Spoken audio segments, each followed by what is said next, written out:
नमस्कार, रात के 10 बज चुके हैं और आप देख रहे हैं अपना बिहार। मैं हूं आपके साथ रुचिका राज। बुलेटिन की शुरुआत करेंगे इस वक्त की बड़ी खबर के साथ।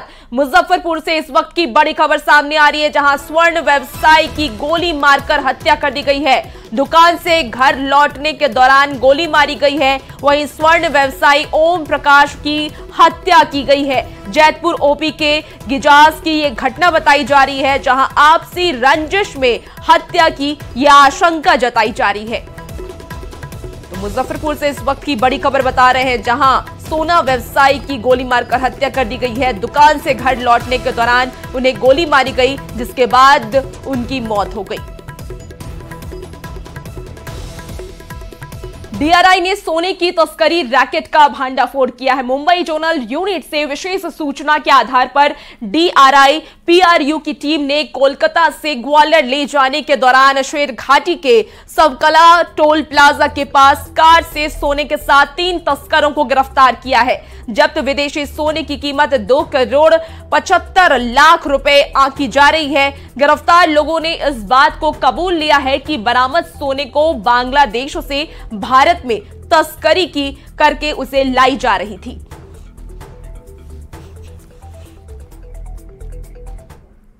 अवैध बालू कारोबारी से जुड़े मामले में ईडी की टीम ने बड़ी कार्रवाई की है। ईडी की टीम ने आरजेडी नेता सुभाष यादव के 8 ठिकानों पर छापेमारी की है।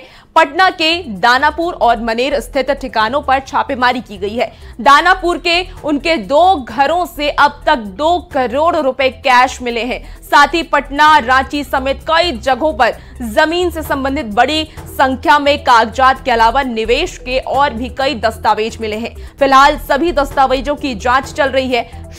सुभाष यादव अवैध बालू खनन के लिए राज्य में कुख्यात कंपनी ब्रॉड सेंस लिमिटेड के एक प्रमुख निदेशक हैं और कंपनी के सभी निदेशकों पर पहले ही ईडी का शिकंजा कसा जा चुका है।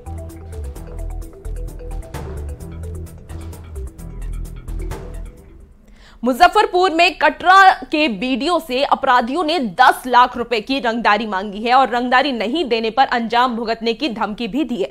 धमकी भरा पत्र मिलने के बाद कटरा के बीडीओ शशि प्रकाश ने एक प्राथमिकी दर्ज कराई है, जिसके बाद पूरे मामले की जांच की जा रही है। हालांकि अब तक जांच के आधार पर एएसपी पूर्वी का ये दावा है कि ये कोई धमकी नहीं है, बल्कि किसी असामाजिक तत्वों ने ओछी हरकत की है। फिर भी पूरे मामले की जांच की जा रही है। तो मुझे लगता है ये कोई किसी के द्वारा मिसचीफ किया गया है। अगर कोई भी होगा तो अपना फ़ोन करेगा या कुछ उस तरह से धमकाएगा। तो मुझे नहीं लगता है कोई रंगदारी कोई गंभीर मामला है। ये किसी का मिसचीफ है। कुछ बात होगी जो है, इसी के तहत जो है उनको परेशान करने की नीयत से इस तरह का पत्र उन्हें भेजा गया है। 10 लाख की डिमांड की जा रही है। हाँ, वो मतलब मिसचीफ लगता है किसी का, वैसा कुछ प्रेशर में तो नहीं है। बात हुई थी, मेरी बात हुई थी, तो वैसा कोई बात नहीं है। मैंने उन्हें बताया भी था, तो प्राथमिकी दर्ज कराया, हम लोग उसको जांच कर रहे हैं जो है। पुलिस कर्मियों को चुस्त और दुरुस्त करने के लिए तमाम दावों के बीच दरभंगा से एक ऐसी तस्वीर सामने आई है, जिसे देखकर पुलिस की कार्यशैली पर सवाल उठ रहे हैं। दरभंगा एसएसपी ऑफिस के ठीक सामने की इस तस्वीर को ध्यान से देखिए। कैसे एक पुलिसकर्मी एक आरोपी को हथकड़ी लगाए बैठा रखा है, उसके बाद खुद को हाथ में तंबाकू रगड़ रहा है। आप ये तस्वीर देखिए, जहां खुद हाथ में तंबाकू रगड़ते हुए वो दिख रहे हैं और बगल में जो आरोपी है उसे बगल में हथकड़ी लगाए बिठाए हुए हैं और उसी आरोपी को रस्सा भी पकड़ा रखा है।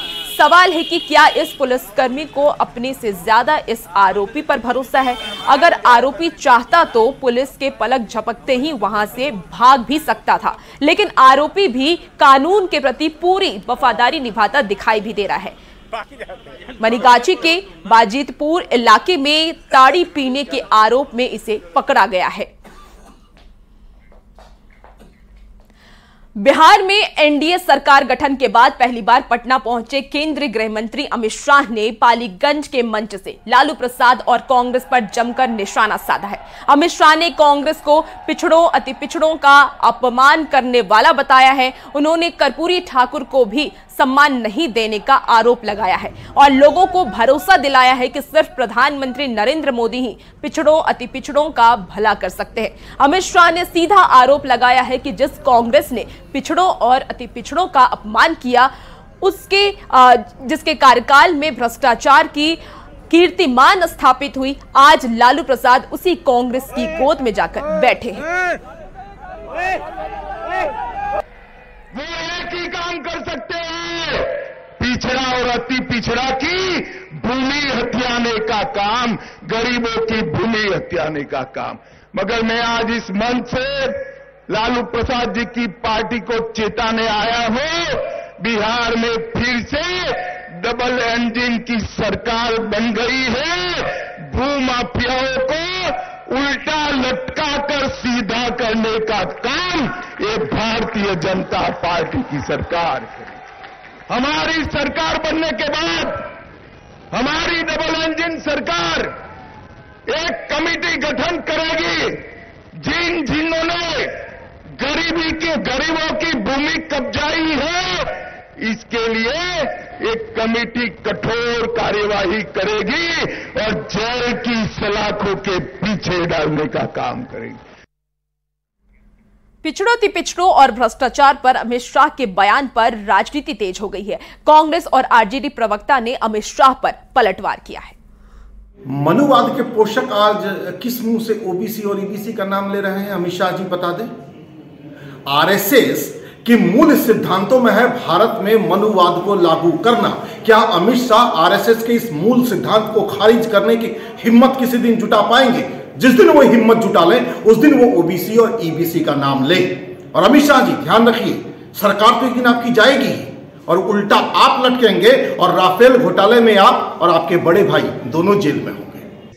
भारतीय जनता पार्टी के नेता और केंद्रीय गृह मंत्री अमित शाह जी आप आए थे पटना, तो आपको बताना चाहिए था कि बिहार की तर्ज पर केंद्र सरकार भी जनगणना के कार्य के साथ जातीय जनगणना कराने का कार्य करेगी। बिहार के तर्ज पर ही 75% आरक्षण की व्यवस्था केंद्र के स्तर से करेगी। लेकिन आपने इस संबंध में एक शब्द नहीं कहा। आप जिस तरह से लोगों के बीच भ्रम फैलाते हैं वह स्पष्टता लोगों को भी पता है। पूर्णिया के रंगभूमि मैदान में जन अधिकार पार्टी के अध्यक्ष पप्पू यादव ने पूर्णिया प्रणाम महारैली का लोकसभा चुनाव प्रचार का आगाज कर दिया है। रैली के बाद पप्पू यादव ने कहा है कि ये रैली सीमांचल के दबे कुचले लोगों और वंचितों की थी, जिसमें उनके हक, इलाके का विकास और उद्योगों का विस्तार पर चर्चा की गई है। वहीं पप्पू यादव ने पूर्णिया लोकसभा सीट से अपनी दावेदारी जता दी है। पप्पू यादव ने कहा है कि वो चाहते हैं कि इंडी गठबंधन के साथ मिलकर चुनाव लड़े और कांग्रेस उन्हें पूर्णिया से टिकट दे। अगर एक से अधिक सीट मिलेगी तो वो मधेपुरा भी जीत कर दिखा देंगे। मेरा जो विचारधारा है वो आप दो बात समझिए। हिंदुस्तान में जात पात की विचारधारा है, हिंदू मुसलमान की विचारधारा बन गई है। बिहार की भी स्थिति यही है गठबंधन की। मेरी जो विचारधारा है वो कंप्लीट लोकतंत्र को लेकर के है, आम आदमी मिडिल क्लास की इकोनॉमी को लेकर के है, उसके रोजगार को लेकर के है। और कांग्रेस जिस आइडियोलॉजी और आइडेंटिटी के साथ आगे बढ़ती है, जहां नफरत नहीं है, सेकुलरिज्म है, जहां उन्माद नहीं है, जहां किसी जाति को नीचे ऊपर दिखाने की नहीं है, तो जब देश की बात आएगी और लोकतंत्र की तो बहुत नेचुरल है। पप्पू यादव जैसा व्यक्ति जो जिस जमीन ने संस्कार दिया है वो हमारी विचारधारा, हमारी पूरी आइडियोलॉजी कांग्रेस के साथ मिलती है। हम तो पहले भी कह चुके हैं कि हम गठबंधन के पक्ष में हैं। लालू यादव जी से भी अपनी भावना व्यक्त कर दिए थे, नीतीश जी जब थे तब भी कर दिए थे, खरगे जी से, मुकुल वासनी से, दीदी से, पीजी साहब से, राहुल गांधी से, सबसे मिलकर के मैंने कह दी। अब तो क्या पूर्णिया ही लड़ेंगे या आगे और कोई दूसरा भी? देखिए, दूसरा सीट देंगे तो हम लेंगे। मधेपुरा दे दे हमें, मजबूत कैंडिडेट वहाँ है, चुनाव जीता जा सकता है। सुपौल दे दे हमें, लेकिन सीट का अगर विकल्प हो तो निश्चित रूप से हम उसको पूर्णिया को चुनेंगे और पूर्णिया के अलावा कहीं नहीं जाएंगे। केंद्रीय मंत्री गिरिराज सिंह ने राहुल गांधी पर हमला बोलते हुए कहा है कि राहुल गांधी ने अमेठी की जनता पर अपना विश्वास खो दिया है।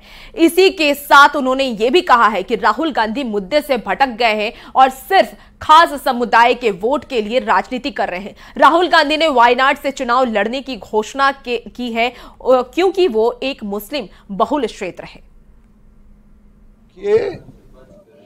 इनको अमेठी के जनता पर भरोसा नहीं है। जिस अमेठी की जनता ने इंदिरा गांधी के परिवार को सम्मान देने का काम किया, 5 साल इन्होंने अपने भाषण में सम्मान के बदले अमेठी के जनता को अपमानित किया और इनको एक ही वोट पर भरोसा है क्योंकि केरल के वायनाड में मुस्लिम बाहुल मतदाता हैं, उनको भरोसा है, लेकिन अमेठी की जनता पे भरोसा नहीं है। वैशाली लोकसभा क्षेत्र के साहिबगंज में रविवार को चिराग पासवान की बड़ी रैली होने जा रही है। इस रैली के मंच से चिराग पासवान वैशाली से अपने प्रत्याशी के नाम का ऐलान कर सकते हैं। माना जा रहा है कि वैशाली से विनीता विजय को चिराग पासवान प्रत्याशी बना सकते हैं और इन अटकलों को लेकर विनीता विजय काफी उत्साहित भी है। हालांकि विनीता विजय का कहना है कि वो टिकट के लिए एलजेपी में नहीं आई है। रविवार की सभा में वैशाली से सांसद वीणा देवी भी चिराग के मंच पर मौजूद रह सकती है। सीट वो लोजपा की रही है, तो क्या आप आश्वस्त हैं कि लोजपा से आपकी टिकट मिलने जा रही है? मैंने सीट के लिए कभी भी दावेदारी लोजपा में नहीं की। मैंने एक कार्यकर्ता की हैसियत से पार्टी को ज्वाइन किया है और एक कार्यकर्ता की हैसियत से ही यह अपील आज कर रही हूं कि चिराग जी की सभा में वह आए। और बड़ी खबर समस्तीपुर से आ रही है, जहां समस्तीपुर के तीरा पंचायत के वार्ड संख्या 4 में एक घर चूल्हे की चिंगारी से उसमें अचानक आग लग गई है, जिसके बाद इलाके में अफरा तफरी मच गई। आग लगने के कारण 40 से ज्यादा घर जलकर खाक हो गए हैं। स्थानीय ग्रामीण और दमकल की टीम ने आग पर काबू पा लिया है। आग में 8 वर्षीय अनमोल की झुलसकर मौत भी हो गई। घटना की जानकारी मिलते ही कल्याणपुर थाना और प्रखंड विकास पदाधिकारी की टीम मौके पर पहुंची और मामले की जांच में जुट गई है। जानकारी के मुताबिक घटना में लाखों की संपत्ति जलकर खाक हो गई। स्थानीय जनप्रतिनिधियों ने सरकार से जल्द मदद की अपील भी की है। आग लग गई है जिससे सर 40 से 50 घर जल के राख हो गया है सर, और एक बच्चा भी झुलस गया है उसमें सर, डेथ कर गया है सर। प्रशासन से और सरकार से यही मांग करते हैं कि अभी बहुत सारे लोग हैं, जितने भी लोग घर लगे हैं सब खेत में हैं, उनको रहने के लिए भी कुछ भी नहीं है। अभी बच्चा सब भी ठंड से काँप रहा था, तो प्रशासन से और वीडियो सर से हम फ़ोन से मांग किए हैं कि जल्द से जल्द यहाँ कंबल उम्बल मुहैया करवाए और जितनी जल्दी हो जितना भी मुहैया होता है प्रशासनिक तौर पे सभी लोग इन लोगों को मुहैया करवाए, क्योंकि इनके लिए रहने के लिए भी एक छत भी नहीं है। पटना के डीएम ने चापाकल मरम्मत चलंत दल को हरी झंडी दिखाकर रवाना किया है। दरअसल गर्मी के मौसम में देखते हुए पटना के कई इलाकों में पानी की समस्या होती है, जिसको देखते हुए खराब सरकारी चापाकल की मरम्मत का काम शुरू किया जा रहा है। आपको बता दें कि चलंत दल में एक मैकेनिक टीम उपलब्ध रहेगी और अब तक 2400 चापाकल चिन्हित किए गए हैं।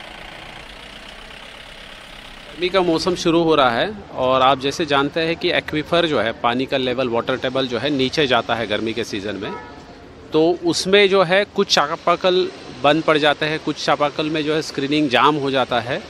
तो हर प्रखंड में बिहार सरकार लोक स्वास्थ्य अभियंत्रण विभाग के द्वारा जो है ये चापाकल मरम्मती केंद्र दिया गया है।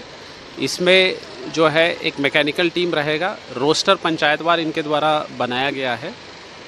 जो सूची इनको प्राप्त है खराब चापाकलों को, लगभग 2400 के करीब है, सर्वप्रथम उसको वो रिपेयर करेंगे।